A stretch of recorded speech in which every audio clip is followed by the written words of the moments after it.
talk a bit about the AKI, basically, the organization that I co-founded with 3 other colleagues, and particularly present the concept of climate land trust. I'm gonna try and share a screen. Let's see. See if you can see. Okay.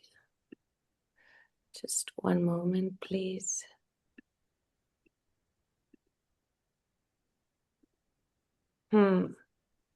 Guess not. I'm connecting from the browser, and it's not really helpful. But when you previously tried, it worked. Right. That's what I was thinking. I mean, I guess it's not that important. So today, basically, we created 5 years ago a cooperative.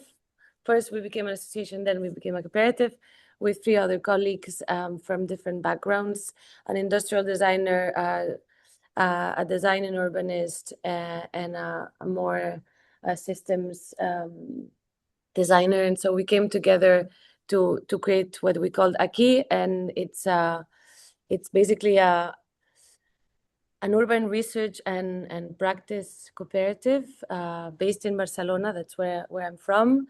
And we developed situated research, spatial strategies, and we try to strengthen common processes with the aim to cultivate collective agency and weave solidarity networks to build more resilient communities in Barcelona. And with this, we were able to work on different European projects, and we were to explore different themes. And really today, I just wanted to talk to you about one of our projects. We called it Climate Land Trust. And so the Climate Land Trust is a framework for rethinking urban land as something living, relational, and essential to climate adaptation. And the core idea is quite simple. If we want cities to become more resilient, we need to move beyond seeing land as a commodity and instead treat it as a shared ecological responsibility. And this presentation will explain why that matters and how the concept works, how the concept came about, and also what the Barcelona case study taught us. And so, as you may know, like probably some of you are in Europe, and we've faced like a very a heat wave in the past weeks. And so cities in general are facing intensifying heat, flooding, drought, soil degradation, and yet land is still usually managed as a passive asset and for development. And the model, so this model tends to prioritize short-term over long-term ecological and social care, and the result is usually is that urban climate adaptation is often addressed through mostly buildings or infrastructure, while the line underneath remains undervalued, in its ecological richness, in its socio-ecological richness, and underprotected. And so the idea of the Climate Land Trust came about, I think, first and foremost, came about from the Climate Land Trust Network, which is a collaborative initiative of urban practitioners, including architects, urban planners, researchers, community organizers from different cities in Europe: Barcelona, Berlin, Lisbon, and Porto. And the organizations that are behind are Raumlabor in Berlin, Atelier Mob in Porto, CLTH and Straddle 3 from Barcelona, and then also colleagues and experts from Leibniz University Hanover, who joined forces in constructing this framework, and also who were partially there, helping us in the first, let's say, like in the pilot case that we were able to implement in Barcelona. So what is a climate land trust? The idea of is a conceptual framework for regenerative urban land use, and it builds on the framework of community land trusts, but extends them beyond tenure security to include ecological stewardship, more than human care, and long-term collective responsibility. So instead of asking only who owns the land, it asks how communities can care for land over time.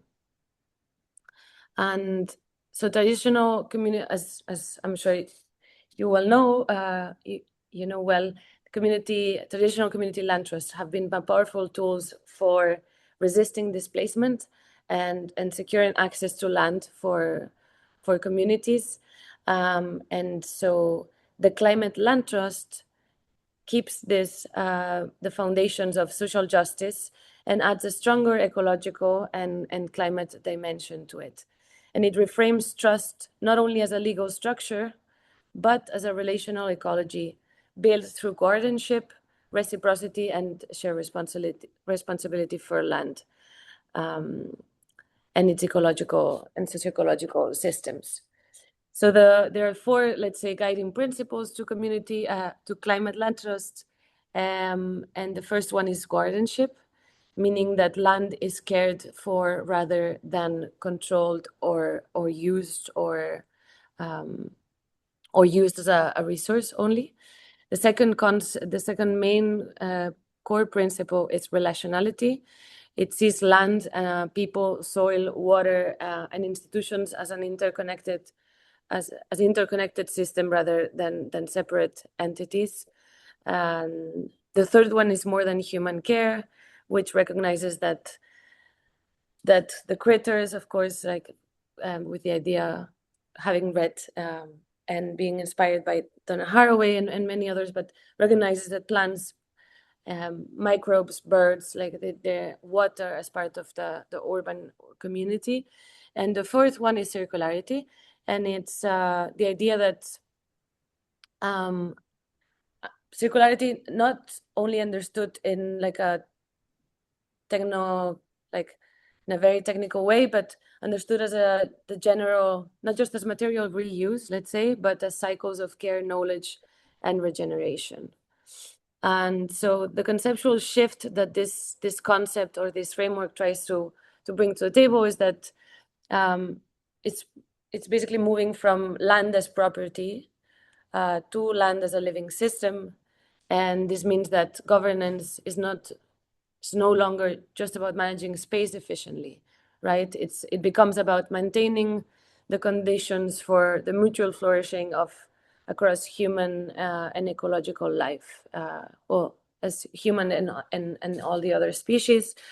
And in this view, the question is not only what can be built here, but what kind of relationships can this place help sustain.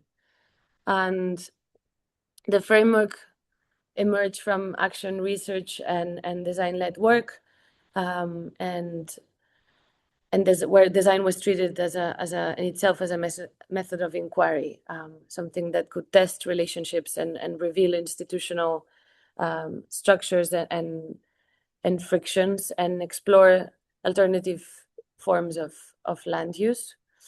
And so focusing now on, so this whole idea, this whole framework flourished in the conversation and dialogue of all these different actors that I was mentioning before. And we applied for funding and the Bitabitat Foundation, which is a public agency. It's like an agency from the Barcelona City Council that aims to fund innovation, gave us a grant, and we were able to do let's say a first test or a first study case in Barcelona in this neighborhood, in the neighborhood Pobla Sec, and particularly in the Solar de la Puri. And so Solar de la Puri is basically it was let's see, in the late 1990s, there was an urban development plan that called for the expropriation and demolition of a handful of houses near the Teatra, near a theater in this neighborhood. And the idea was to basically build new apartments. But the solar, the space was left vacant. And so a group of residents decided to break down the fence and then occupy the lot and to build like a space for the neighborhood. So by the time we got there, there was an organized community that was organizing in assemblies, and they had a community garden. They also had community events, lunches, and it was quite a live community space. So this became the living laboratory for exploring the concept of the climate land trust. And so it was between 2024 and 2025 that the project developed interventions. So the idea was that we worked with the already existing community, of course, through a design process where we intervened the space to better the conditions of the space and to promote this different relation to land and offer services that were also caring for all the other let's say species that were also living there. And so interventions ranged from a composting site, building a compost, soil regeneration activities, soil workshops around how to understand the quality of the soil with the residents. We built a rain harvesting system that could basically water the garden, the community garden. We built shading areas, and this was all done with the residents. And we also organized a program around daily practices of care and around learning, and to make sure that the residents were participating and learning and were at the same level as us doing this test. And one key outcome was the growth of what the manuscript, what we call relational density. It means that the density and diversity of relationships in the site between people and its ecological richness was increased. And the project helps make hidden infrastructures more visible, while also strengthening community group, the community itself, their collective activities and programs, and the intergenerational learning activities that happened. And to end with this, the case study showed that climate adaptation can emerge through everyday relational practices, not only through large programs or in large interventions. And the site recorded improvements in soil care, water retention, shade, biodiversity, and also reduced the thermal discomfort in the heat of the summer months. And so the major issue was that we were not able to establish like the climate land trust idea fully, because there was the site is, let's say the plot is occupied, and the community itself doesn't want to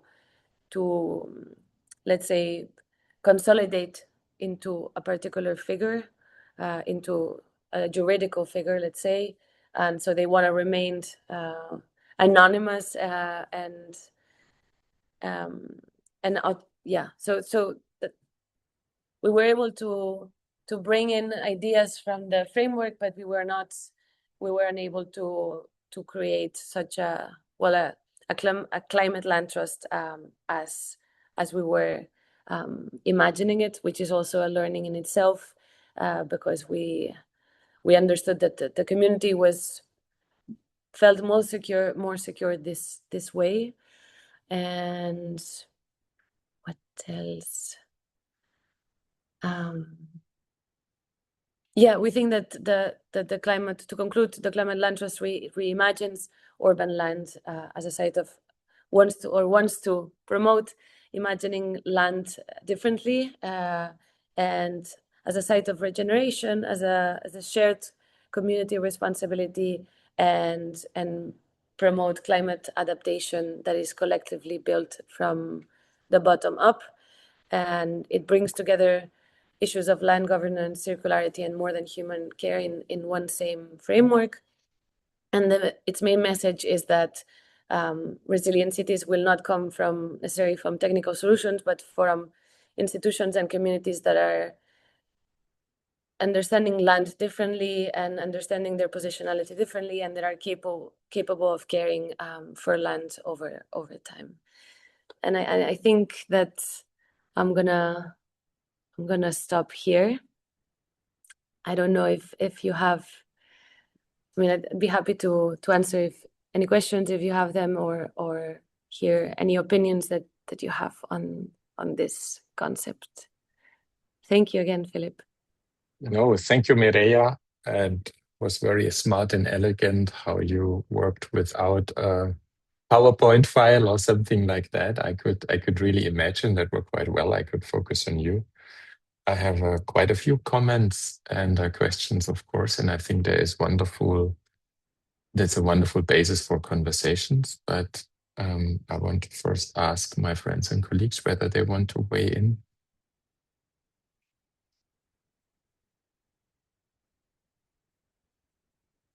Hey, I think you opened a lot of boxes with what you've been doing, actually. Oscar is raising the hand. Oscar, you wanna jump in straight? No, go ahead. You can start. Okay. I'll go. Okay, so let's see. Maybe I have to just respond to what you call thermal discomfort. I think this is pretty much a euphemism to what we are experiencing right now. It's way more than discomfort. We could really call it pain that really creates an awareness that this is not just a strange weather, it's a climate crisis that we're experiencing. Maybe the discussion can go into, well, three directions, what I'm in particular interested in. On the one hand, the notion of community. I think, oh, now you're sharing your screen. You can stop sharing, I guess, because if I'm recording, I have a multiple. Okay, better. So the notion of community, and I like what you said. I mean, I noted down the question, who's orchestrating the community? And I think you've been creating interventions and you brought together a community. And I think this is what in many initiatives are happening. And this is where design can really show its potentials. But you said very nicely, the community does not want to consolidate. So I think this whole notion, okay, if we are, as designers, if we're landing somewhere, if we are sort of creating this intervention, if we want to bring together a community, in most cases, we have this curating role in the very beginning. But then how do we establish, let's call it governance structures and ways of acting together that encourage the people to keep on going with the ownership? I think that's the one thing that really also resonates with a lot of other projects, regardless whether it's a community garden or whether it's about temperature damping or soil regeneration. I think all of that comes together quite well. The second, I think, direction that I want to open up, what do you think? I mean, the climate land trust on the one hand is something quite, could be something quite generic. And you've been talking about the 4 principles that you had, but you've been also talking about soil improvement and things like that. So whether we could have a conversation maybe amongst the experience that we're having, what we think as a what could be a good tactic to sort of to implement. It could be a community garden, it could be a depaving activity, it could be sort of water cleaning activity or something like that. And the third thing, and now I'm looking to my friend Albert in the Highlands, is the notion of, well, the question of, let's say, the legal situation. I mean, not just, I mean, we have this nice thing of ownership, and I'm struggling right now with a community of Cologne that gives me a piece of land for a certain while, and I want to encourage people to take ownership. But in the end, they're always behind, and we know that they have the full responsibility. And I know that in Scotland, Scotland has been a pioneer in community land reform that, for example, allows to buy local communities to purchase land when it comes up for sale, for example. It's also the geographical situation with lots of islands that might be sort of promising for that. And I think there are a couple of other interesting examples how you literally can give the ownership to a bunch of a community that could strengthen it. So this was the mixture of a comment and maybe 3 trajectories for conversations that we could have.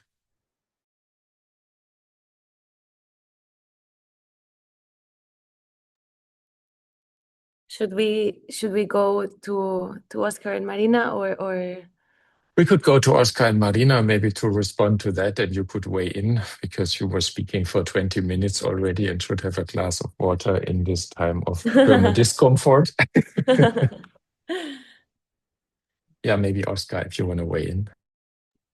Okay, so I think it's a really cool project, so really nice to hear from it. Just say hi to Clement from my side. And my question is more about, like, so you created this new, as Philip was saying, also kind of almost like a legal construction, right? So legal, but also kind of, well, it's more like that. But I think that in a way you are also playing with the system. But for me, the question is that there's also some other similar kind of, how you would call it, either directions that this has been, that could also take. For example, here in the Netherlands, there are these zoo-ops, so cooperatives that are also more than human cooperatives. So they call it zoo-ops. And that, I think it's also, I mean, the ingredients are similar in terms of, like, okay, it's the space and the plants, the animals. So the land that lives there has equal rights as the people that are using it. So for example, now Mediamatic and some other organizations are zoo-ops now. I don't know how far this goes into really giving the plants that are in the space rights to decide. I don't know how much they still kind of cut the grass or not, but that's a different story. Because there's a lot of connotations of giving them rights to all of them, right? The other thing is the more than human commons, right? So more than human commoning and stuff like this. So for me, like, maybe my question is, how do you relate your initiative to these two existing directions, and or do you see them as, well, anyway, so that's my question. Yeah, thank you. So I had no idea about the ZOPs, and I guess more than human commons is, we were a bit more, yeah, we had more idea of that than the ZOPs. I think that, I mean, I'm very interested in exploring it more, so thank you for sharing it. I think that as also Philip was mentioning, the concept itself, or the framework itself, is very broad, and it can be valued for its legal dimension that it's trying to promote, but also for its content in itself, which is I guess mostly in line with posthumanist perspectives on urban development, and so I think it's a framework that has emerged from the dialogue of these different collectives that have been working for a long time, as I said, Raumlabor, Atelier Mob, like these are people that have tremendous experience, and I think that even if it's the framework connects to many other experiences that are happening, and I think what is most important is that they're happening, and that whatever names they have, they are trying to, I think, strengthen or bring about new ways to relate to land and different species, and to completely transform the way we have been thinking about urban space and urban land. And I think that, I mean, I wish that all of this could connect, because I'm sure there would be intricacies and learnings from all these different frameworks or that are taking space. So yeah, I'm happy that you mentioned it, and I'll definitely explore it and share it with the network as well.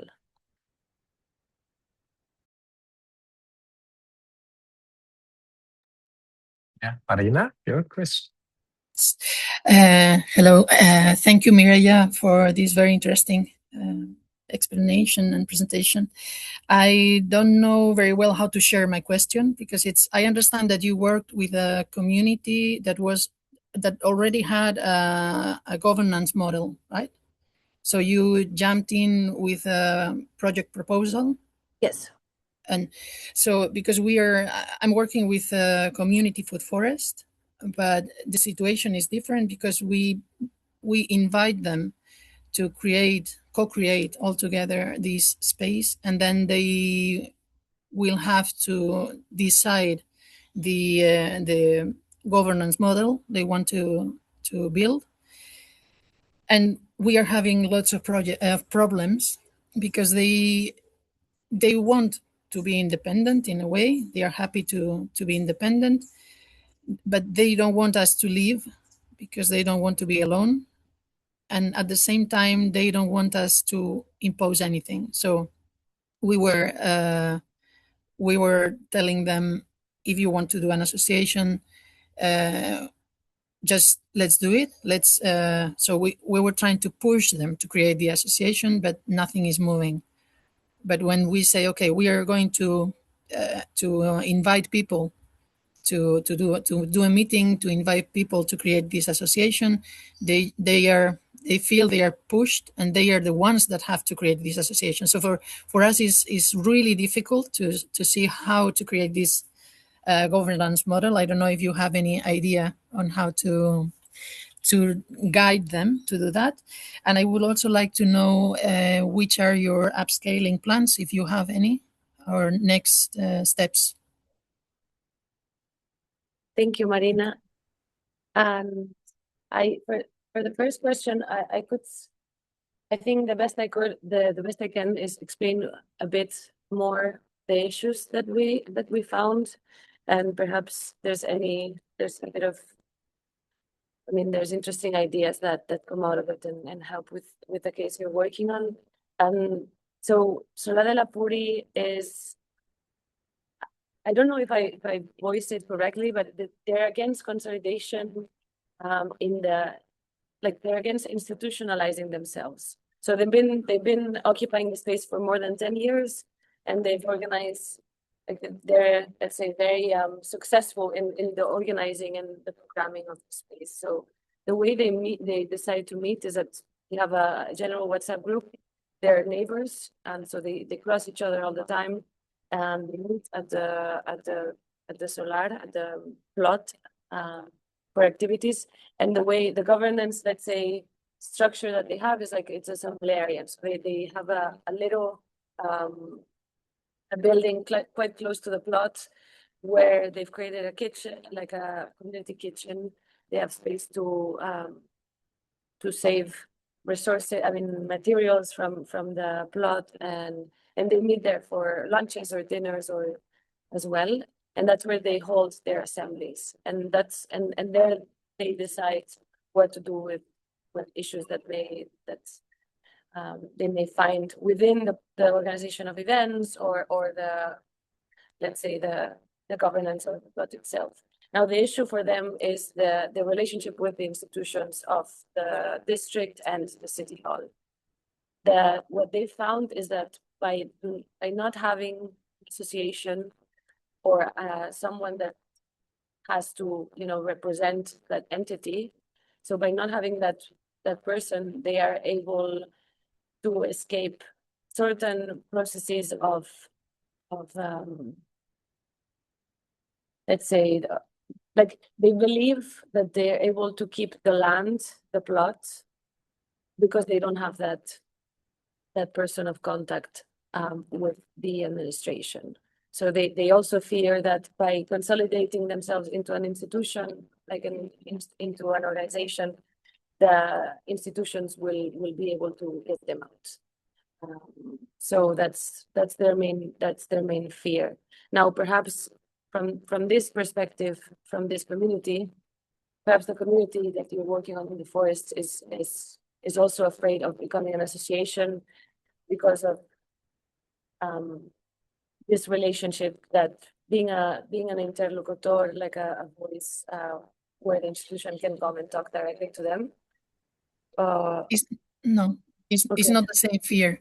What they are, so we are working in a village. Mhm. So the community is the whole village. Anybody that wants to join. So so we are offering to build the food forest together and bring in the money, but Mhm. they need to take the lead. They need to make this space their own space, Right. because at a certain point we are going to leave. Right. And their fear is that because there are different political parties in the village, their fear is that if somebody from a different party from the one they belong to is going to belong to this association, maybe they are going to lead the food forest to a different direction. So they like the food forest so much that they fear to lose it, and then they don't do anything. Okay. So they are just stopped. Yeah. But they want us to push it forward because they fear somebody that they don't want to lead the association to be there. Mhm. And it's really a conflict. It's really And problematic. Marina, do they consider you or other people you're working with maybe as a neutral person from outside?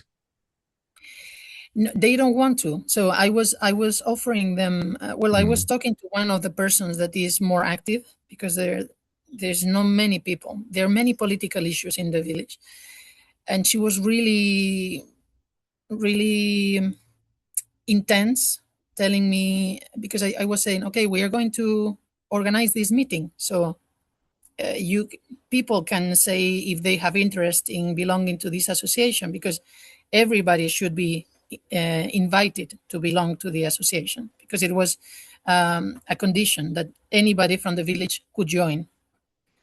And she was really intense, telling me, you should not push it. It's our own issue to push it, but the project is going to finish and you haven't pushed it forward, so we need to do something. And yeah, it's very difficult to move it forward.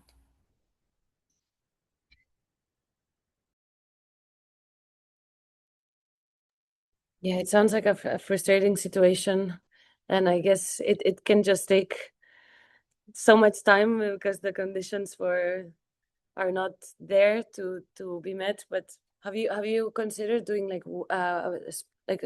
activities focusing on governance and the possibilities that there could be, exploring like fears and from the community itself, and perhaps like a workshop could help, like. We have done in the permaculture design course we did, but there was not many people involved. So maybe it's a good idea to do more workshops in that direction. Yeah, so they can understand, they lose the fear. Yeah, perhaps just understanding the many different options and alternatives there are on the table, and also like coming together to think and voice what they're really fearing from this process, or just responding to some doubts that they may have on possible consequences as well, possible horizons of. Yeah, we are going to have workshop ourselves, the participants in the or the partners in the project. We are going to have an internal meeting to discuss with a specialist in governance to see what he proposes to do to solve this situation. Yeah. Perfect. Thank you. It's really an ongoing topic, and of course, it's deeply connected to the culture of how communities are coming together, how loud you're voicing out, and so on. And maybe, I mean, I felt really inspired, Oscar, by the ZooOps. Maybe it helps to have a stakeholder on the table that cannot speak for him or her or itself, because then you have to speak on behalf of. And Spain just, I mean, gave voice and gave legal status to the Mar Menor. I don't know. I think that could be something really interesting, because then you could talk together about a third entity that, by its very nature, could not be voicing its concerns on the table. And I think we have to embrace somehow this quality of informality that we're having, and the people that is both, I think, based on concerns. And I think, Mireia, you framed it quite nice. Once you have a spokesperson, he or she could be addressed and get a letter, and the land can be taken away, maybe. On the other hand, there is this nonsense. And if you go back, and not to the thermal discomfort, but to the thermal threat, I mean, here in Cologne, we are pretty much convinced that basically we are executing political decisions. There is the political decisions to make Cologne an edible city. There is a political decision that every school should have a school garden, but it just doesn't happen. But in the end, we're executing it. And this could somehow safeguard activities. However, what we're having in these sort of informal communities that we're bringing together, of course, very different expectations. And when we've been working here in Cologne, and Ala knows very well because she did a lot of work on that. And Mireia, you've been talking about the 3 design competencies that you had, and one of it is systems design. We really tried to map the system and talk to the individual stakeholder and person behind the stakeholder and make them very clear, you've got a say on that. You are one important part. And whatever you do, you could do something that could be beneficial for others and the other way around. And I think this is a highly iterative process where designers are moderating, and the designed artifact in the end is both a map or an intervention that could clarify that. And in Germany, there is funding and a political will to support this type of, let's say, citizen engagement and civic engagement, because it's a constituting element of democracy as well. But I fully see the problems that you're having, but really sort of designing this community and designing this community of practice is something very relevant if you're looking at a long-term perspective of something, because we are all thinking of living labs or activities that are funded for a while and then somehow need to be survived. And Oscar, you were talking about upscaling or transferring it. Sort of my learning was, and we got a very good advice from a transformation agency, before we are creating any type of legal association or status, have a monthly jour fixe, meet the ones that are really buying in and work together. And then we have a very organic way of those who met for 1 year, like we are doing it right now, but not with physical activities. And then you could create a community that also could have a legal status. It might take 2 years, whatever. And of course, there are many constituting factors, but I think here sort of design through really clarifying and mapping the various interests of the ones that could speak on behalf of themselves and the ones that could not speak on behalf of themselves would be really an asset. But Albert, you have a Spanish or a Scottish perspective on the topic, or both? No, I thank you, Philip, as always, and I'm not an expert on land ownership or something like that. Yeah, but because you mentioned that and the Scottish context, well, first, that I think that as mentioned in your recent comments now, Philip, we need to move from the ownership or the financialization of the thing, because if we operate at this level, we're obviously lost. And the things I've seen here is how strongly economically focused is the land, the commons, ownership, and so on. And even grassroots movements, the most important asset they relate to owning a land is the profit they can take if something happens in that land.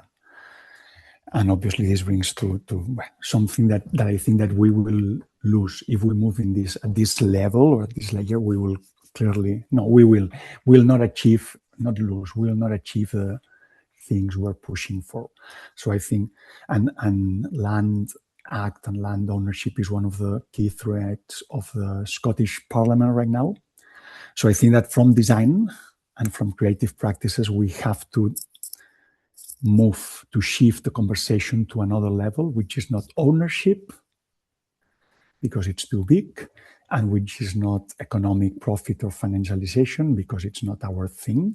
And then I really like this idea of using it to give voice to other people that cannot speak. And I think that the role we have from the creative practices and design environment can bring to this is to completely shift the conversation to that of far from the terms like ownership or financialization or economic profit or revenue or all these things, and to promote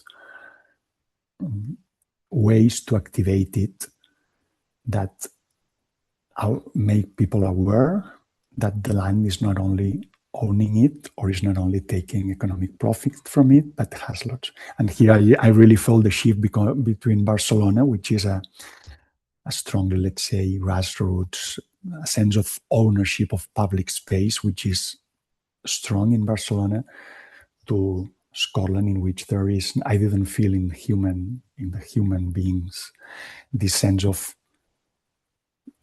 whatever is not owned by someone is ours, and we can do whatever we want there. Yeah. So I'm not an expert, but my only reflection would be not to position this conversation in discussions on ownership or discussions on the financialization of that, and moving it to what you said, to use it and explore it and experiment it in different ways that allow us to shift the conversation and to refocus our approach to our environment. That's a very good point. And I think, Albert, as we're both not native speakers, I was always using the term ownership as there's no German word precisely telling it, but I was always thinking of a shared ownership, not in terms of legal, I'm owning it, I'm making profit, I'm responsible. It is more like related to stewardship, or you were saying guardianship. And maybe ownership is a stupid word. It comes with this misinterpretation. It could be something like a temporary shared co-ownership or something like that. It goes along this sense of, feeling responsibility, caring for a place, taking care and acting, and sort of, being active on that place. Maybe ownership is wrong, but as we see, you say, let's go beyond that. But I wasn't thinking of, I am owning the land, you should go away from my land, or I am owning the land. No, because of you, but in the conversations I've been in, who owns the land? Owns the land is critical, and here it's us.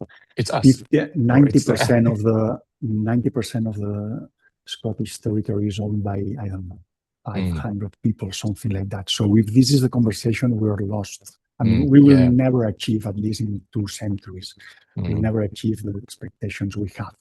And I meant that in terms of legal ownership, but not because not because I misunderstood your approach, but because sometimes I've seen that this is constantly brought to the who owns the land thing, which I think shouldn't be obviously in our concerns, but not in our way to approach the thing from a design and creative perspective. And Mireia, was this your sort of notion when you were talking about guardianship? Because I understand this very specific spaces of shared ownership also as spaces of constant negotiation. Yeah, I want to do this, you want to do that, a third person might want to do that, because you go in with expectations, and regardless whether you're building a community garden or improving the soil or trying to do temperature damping, at the very first instance, you have the same goal. But once you're starting to practice, you see that it's different. So I think there is a need of fluidity, maybe informality, and constant renegotiation. I think where design could really help in sort of, articulating sort of the needs and desires and ideas in a constructive way. I think that the framework spans both sides to the question, or both ideas, because we definitely, like, one of the pillars is the idea of guardianship. So as Albert was saying, like, maybe it goes beyond, so it goes beyond the idea of land tenure, and it offers like a completely new perspective and a completely new way of relating to land and the many beings that inhabit it. But it also, like, the framework builds on these ideas of community land trust. So there should be this element or this dimension of trying to secure land for collective climate adaptation. And this is the hardest. This is what I meant to say during the presentation. Is like that dimension that we weren't able to achieve, because the Solar de la Puri in Barcelona is part private land, part public land. The private piece of the private plot, let's say, the owner has disappeared, and they have no way to contact him or his family to understand what they're, if they would be able to, if they would be interested in giving the plot to the community or not. So in this sense, the test or the study case failed to achieve anything in terms of, like, institutional land tenure effects to the ownership of the land.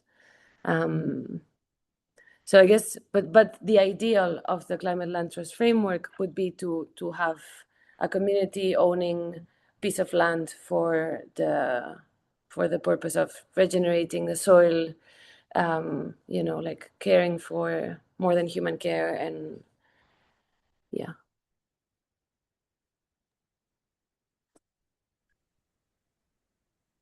Big topic and a lot of question, and I think we see a lot of sort of cross references, and I like the term a lot, and I would love to have a closer look in the network. So first one, Albert is already about to leave. I want to use this moment, first of all, to thank you, Mireia, for sharing the incredibly important work that you're doing and seeing the cross references. And we see how different it is also in what you've been sharing, Marina, and I'm experiencing a similar thing. And in our plot of land, we've been now applying for some local research funding with two research questions. The one is about didactics in a new way. How can we teach in a new way? How can we experience in a new way biodiversity through a food forest? And the second one is precisely about governance and community structures that are longer lasting, that are lasting sort of beyond our activity as a university, actually. So I think that's really an important question that might be part of also a type of collaboration that we're having. And so if we are happy and getting this sort of local funding, at least we're reaching out and investigating a lot of initiatives. Yeah, thank you, Oscar, also for sharing Zoop. It's for sure, super interesting. So what I want to do right now, so I think there's no Zoom without sharing the screen. So I'm just doing that now for a minute to share with you or to remind you a bit. I think this is what I try to keep track of. So we had the 9 meetings and I took some notes of today. I have your website in there. I'll link the video. So I think it's really interesting to have a look at that. And if we look at the people that were joining, I think it's really a very, very interesting set of people that were joining once, twice, 3 or more times. The only people that dropped out was Florence Egal, who was from FAO, who was joining the Milan Urban Food Policy Pact because she said, I think I cannot contribute in the moment. However, I think this is a set of really sort of interesting and interested people. What I did here as well to collect previous calls and funded projects, it might be interesting or relevant for you to just have a look at sort of what happened, mostly financed through the EU in its different funding lines.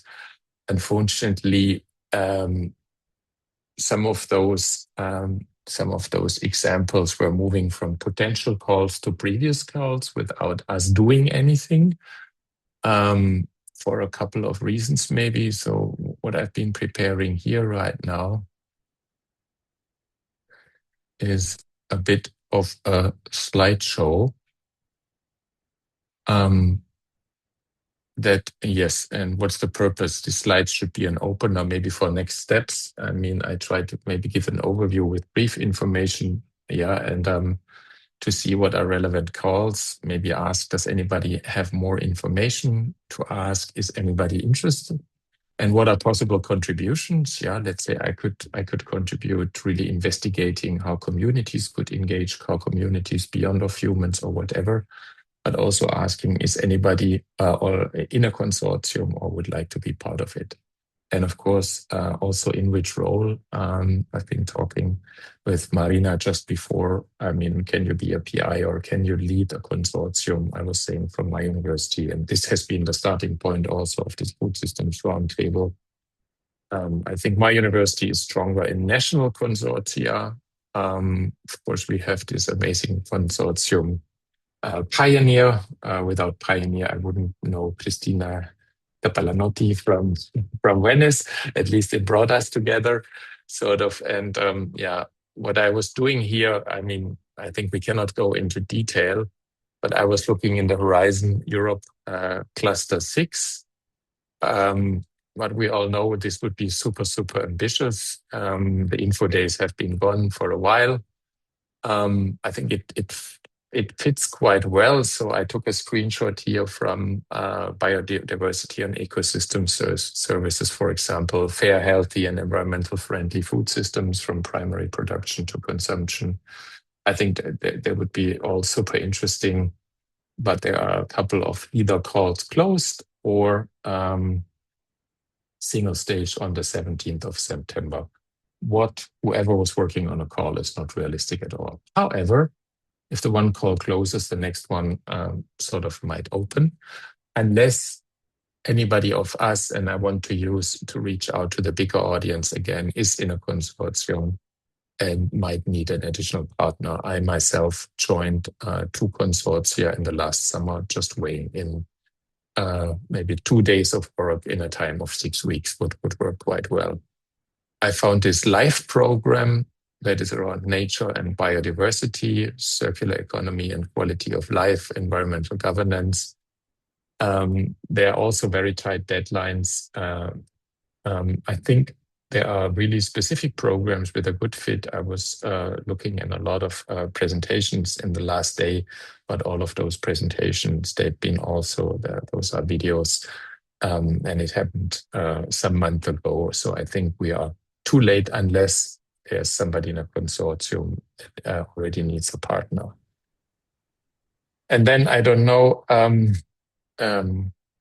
Marina, if you could give a comment on that and those EIT food open calls. I think there were a lot of interesting calls, but they have been closed. I think they have a very interesting PDF that I've put here, where you see an overview of all the proposals actually as a reference. That's quite interesting, and the website is really interesting as well. However, I think there are currently no fitting calls, unless Marina, as our specialist for EIT, through your experience, I don't know, do you have any comments on that? Yeah, I can comment on two things. There is another very good poll in the shared mission soil and climate. It's soil and climate that is up to 10 million. So it's a very good one. It's also, the deadline is mid-September. So there's not too much time, but it's very interesting and fitting very well. I think most of the ideas that could come out. Is this from Horizon or EIT? It's Horizon, yeah. It's Horizon, it's Horizon. It's missions. So it's a joint mission between soil and climate. Yeah. So it is involving soil regeneration, climate, and food. So this is a good one. If I'm happy to join as well any consortia and to help writing proposals. And there is also, regarding EIT, we haven't searched more funding from EIT because it has been really tiring to work with them. It's, in my opinion, they're quite unorganized, and it makes it very difficult to work with. It was, I have to say, it was easy to apply for. So the application process is easy, but for projects that are social projects that don't pursue economic benefit, they ask for huge impact at European level. So, and the impact is capacity building, or how has the impact been sort of defined by your project? When we were trying to understand which type of impact they were looking for, they were saying actions that can be applied anywhere else in Europe, or you are educating students but at a European level, or producing new information that will impact somehow in different countries. So it's not enough to work with three different countries. This is not enough impact. So it should be, the outcomes should be really impacting the whole Europe. So because they work more with companies. Okay, yeah. More focus. And they told me they're shifting even more to put their focus on new businesses and companies. Okay. I was just looking if I didn't look. I was looking for this one, Living Labs for the Eradication and or Management of Invasive Alien Species. Actually, this is September 27, but I'm happy to add or you can drop me the line with this soil and climate one. I think that could be super interesting as well. Yes, I will share the link with you. It's did I share all the work packages all the work programs from the European Union? Sorry, I will share it here if I can find it. Yeah. So Oscar, otherwise I will put it in the Miro board. Yeah, just drop it in, and I'm organizing it a bit. I'm happy to do so. Yeah. So just like echoing what Marina said, I also try to apply to some of the EIT and creativity, but more in relation to fashion and stuff. And then the project officer at my that helps us with the grants, she started looking at the same thing. So in terms, it's up for the creation of companies. This is for like developing further than TRL. I don't know which one. I don't remember anymore. So as a university for me was, it puts you in a really tricky position, because it means that, for example, if you want to support a company to do something with textiles, that needs to be, they need to make an investment of X amount and needs to be out in this way, which or if you want to develop something about education, it needs to be an educational program that will be applied, and you need to say when is it going to open and what the thing. And they also expect some out. So the key performance indicators are quite strong in terms of like applicability and in terms of like becoming a company, and that makes it tricky for depending which projects you want. For some others might be fine, but you need to collaborate with someone that already knows, that wants to go into a startup or already wants to go into kind of a specific business, and then the universities or other partners, they just support with the knowledge or something like this. Anyway, that's my experience. It might be different in other EITs though.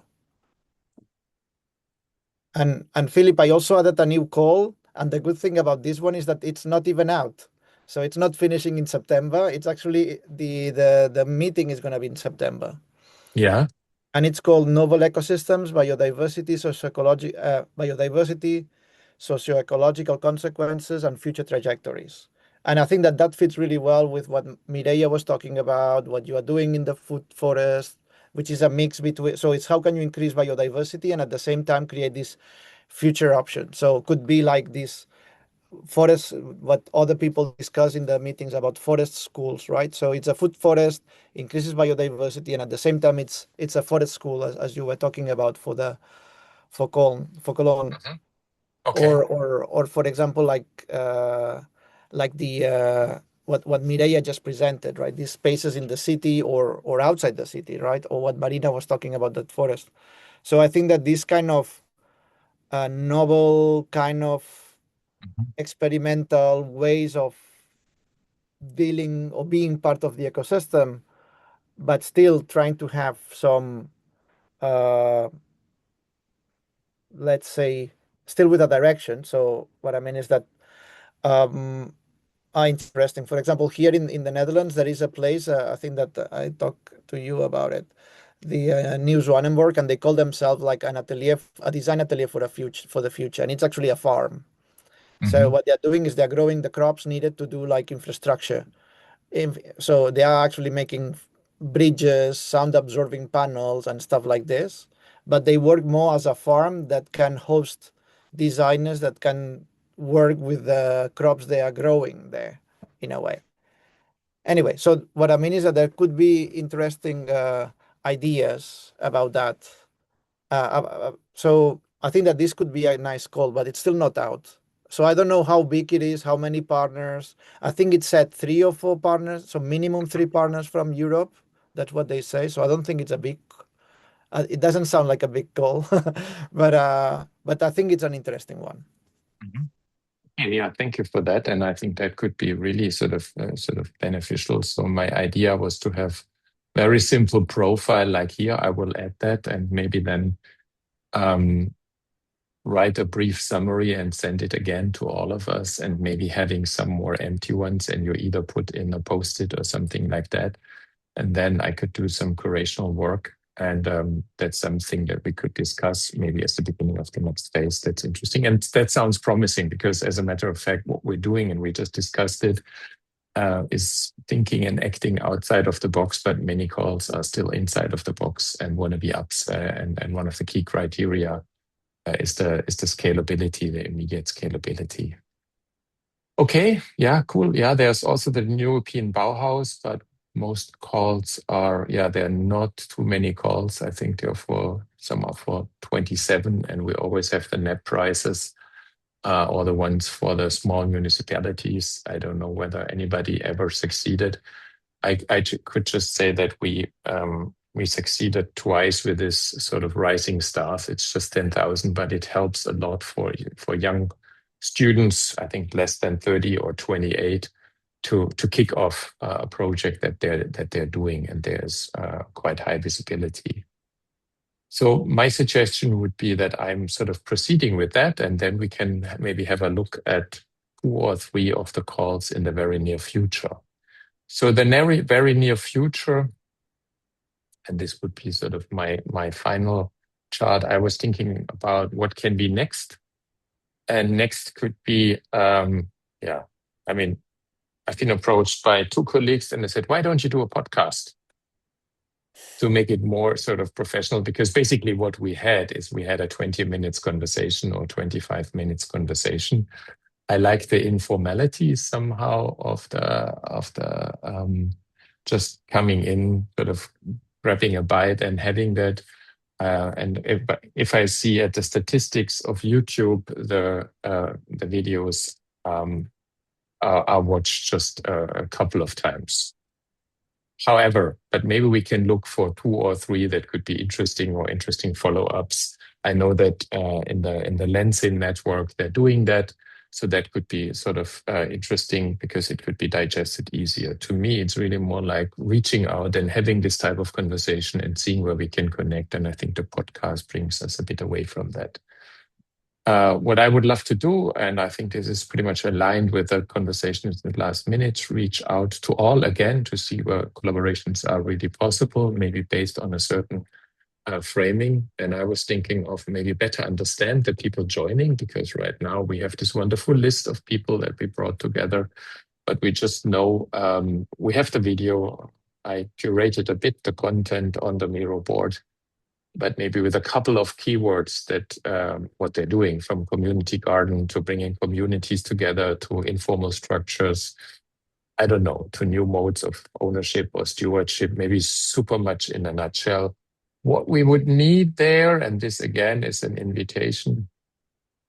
This is what I had here in our Who is Who. We had some keywords and we just had 3 people filling in there. So maybe for those who are interested, encouraging you again, maybe to bring this again. And I think that would be super helpful. Some keywords, some food systems related expertise, open for, and some affiliations. I don't know, maybe that helps to get to know each other a little bit better. So that would be another idea for us. And the last one, yeah, and based on that, we could split in smaller sections or create a matrix, yeah, like biodiversity, living labs, or whatever. That makes it a little bit clearer. But I think in the last meetings always have shown that there are surprisingly a lot of overlaps. So even if people are not working directly in the food system, but it's more about healthy soil, or about more than humans, there are a lot of sort of interconnections. I think this keyword thing is super interesting and relevant. So we are not too many people. I think I would be happy if you would maybe just share some ideas or shout out. We don't need to make a breakout session. So to just make use of your maybe expectations, but also experience. Do you have any idea from your side what could fit well, what could sort of fit your needs for what's next in September or October?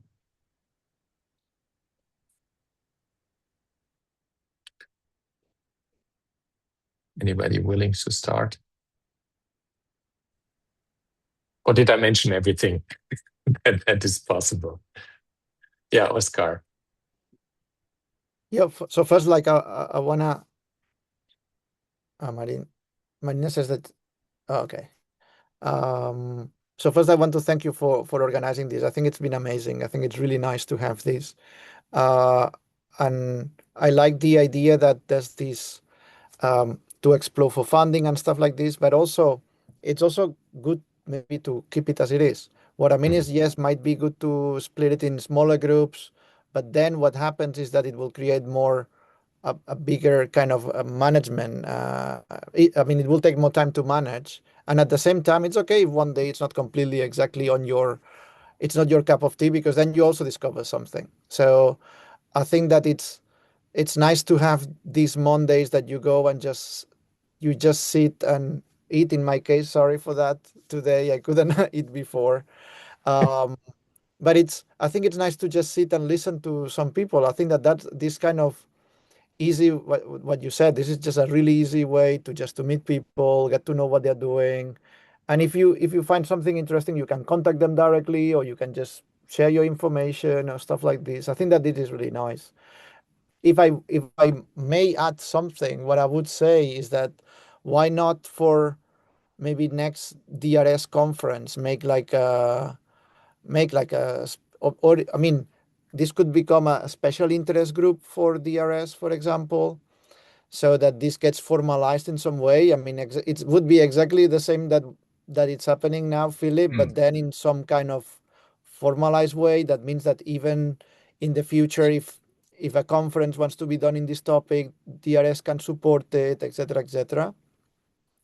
And a way to start could also be that in the next DRS conference or in another conference, either do a workshop or do a gathering or do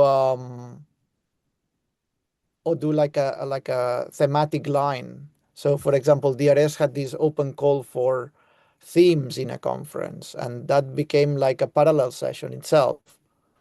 So I think that maybe something like this to keep doing the same, but then maybe put it under some kind of umbrella.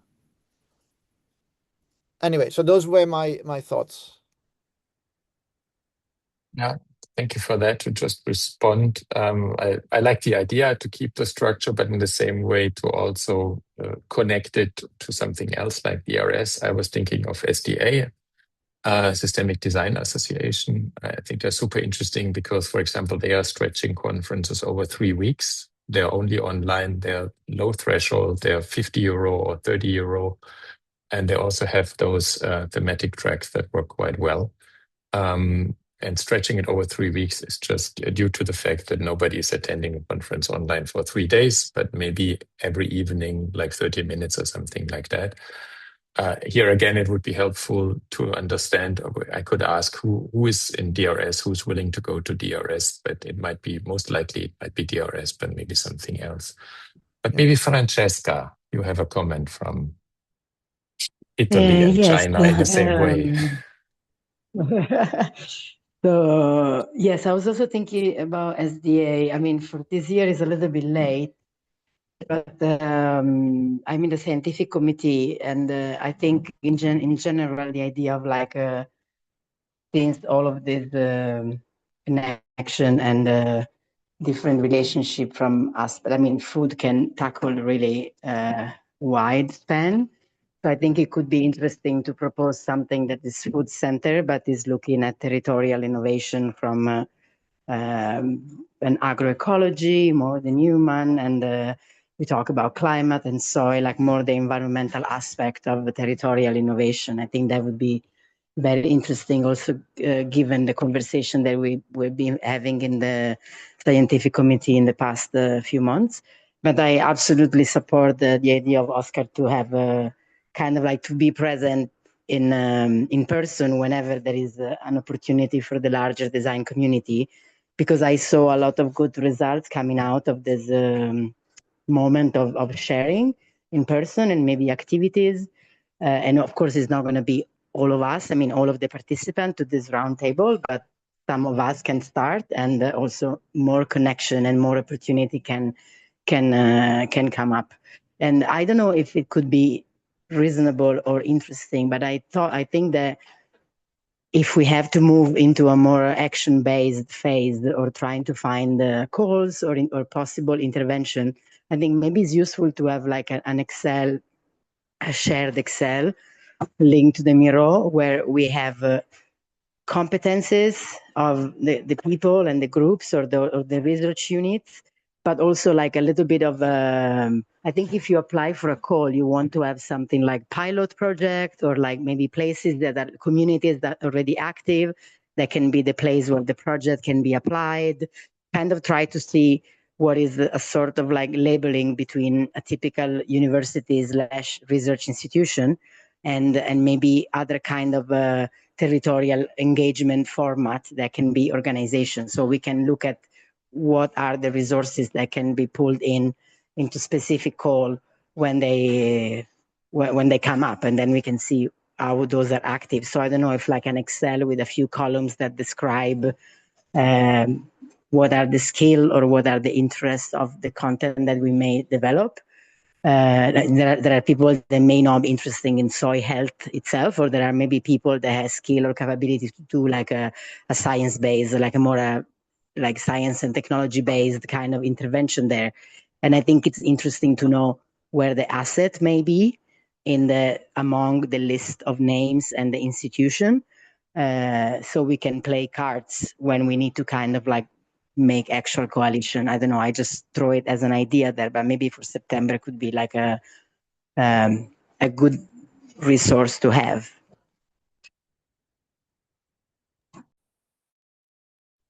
Yeah, thank you for that. I think that's a very valid point. So I put down, let's do a shared Excel maybe instead of the profile cards that are a little bit too individual. And I think this is easier and more findable.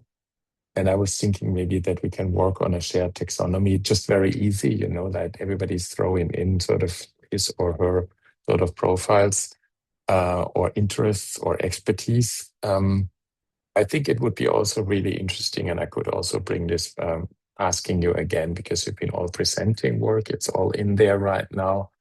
But maybe to have a super short three-sentence description of activities or labs or ongoing projects we are involved in as a reference as well, if you want to bring together a team. Yeah, and maybe I could also think of opening it up to making it accessible to students. I don't know how you feel about that. I mean, I'm always, how should I say, concerned. Oh my God, somebody's preparing a presentation and then three people are showing up because there's other meetings. People already had their lunch or whatever. I always enjoy it, even for three people. I don't know how you feel. Maybe Mireia, how do you feel today with having, let's say, 8 people joining? Is it enough or is it okay? I mean, small is beautiful. We all know that. And we all know what the other people have missed. So if we are happy with that, I'm fine with that as well. I mean, personally, for me, it's a pleasure that you've invited me, Philip, and to be able to get comments and answer questions from, such a group is amazing. Like, so small, yeah. Small is great. I like it. Small is great. So I would say we meet again in September or October. And I would keep the Monday somehow because it turned out to work. In the beginning, I was asking what is the best time. And maybe one day, Francesca, we can go earlier. But as most are from Europe, and I think it allows the span from Curitiba to Shanghai that we're currently having. Carla, what time is it now in Curitiba? Like 9 o'clock or 8 o'clock? Yeah, 9 o'clock. In the morning. Yeah, thank you for getting up so early on a cold day. So, yes. So, yeah, from my side, I want to thank all of you joining 1 time, 2 times, 3 times, or multiple times. It was an incredible pleasure. And me curating it was fun and an honor. So, and I think I have a lot of individual conversations with the people as well. And I think that's really a benefit. And let's find a way, as we've been talking about ownership, stewardship, and other things, to collectively own this expertise that we can bring together here with 20, 30, or 40 people. Saying that, I'm excited to close the last session of 9 successful meetings and looking forward to see you again. And please don't hesitate to reach out if you have any interesting activity to share, sort of my personal take on that. And I know that others are in as well. Talking about large-scale funding or small-scale funding, I think for many of our initiatives, small-scale funding is sometimes even better because large-scale funding is causing an incredible overhead as well, and small-scale funding could sometimes create a lot of local visibility or give you a bit of a political agency. And to me, this is as well part of it, to say, well, I'm part of this incredible. In a call, a colleague of mine from the University of Cologne called it critical friends, a network of critical friends, where you can sort of share what you're doing and where you can see a sort of, like a sounding board as well. So that helps as well. So let's use the next year maybe to refine, not to define, but to refine in a very organic way what we can do together. Saying that, thank you all. We kept the time. It's even good with one speaker. We have more time to talk. That's what I like. And Mireia, I will change the invitations to, well, maybe you don't need to have a PowerPoint or something like that. That's great. Thank you for the proof of evidence that that works quite well. And saying that, I'm wishing you all a wonderful summer or winter, wherever you are in the hemisphere, and see you again in a 2 month time, fresh and agile and with some new ideas and maybe new projects that you're having. And in the meantime, just use this group. I always left the CC open and didn't make it a BCC so that you can reach out as well. Great. So time to say goodbye. Thank you very much, Philip and Mireia. Okay. Thank you very much, you. everyone. Thank you. Thank Bye. you. Thank you. Bye. Bye-bye. Bye-bye. Nice summer. Bye.